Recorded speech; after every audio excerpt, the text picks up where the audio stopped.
Арина Гаврюшина. Ручей.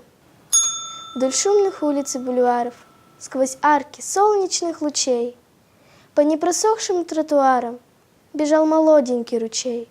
Он нес тепло, надежду, радость. Он был весной и солнцем пьян. И ручейку тому казалось, что он большой, как океан. Он нес тепло, надежду, радость. Он был весной и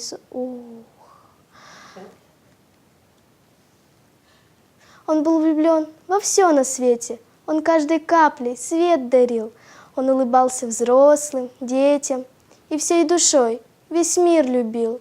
Он был так юн, так чист и ясен, с такой наивной душой. Он верил в то, что мир прекрасен и будет вечно хорошо. Но счастье так неуловимо, как лучик солнца, сердце стук. Какой-то сухенький мужчина возник на перекрестке вдруг, и крикнул он, сверкнув глазами: «Все это чушь, сплошной обман! Неужто в этой струйке грязи все видят нынче океан? Как это странно, как противно! Я говорил вам сколько раз, наш век прогресса, век машинный, а сказки — это не для нас.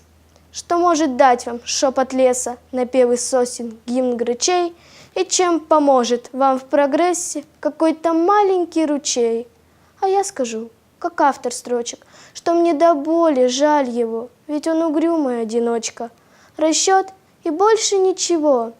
Он просто цифры аппарата, сухой отчет, ничтожный план. Но нужно быть душой богатым, чтоб видеть в капле океан».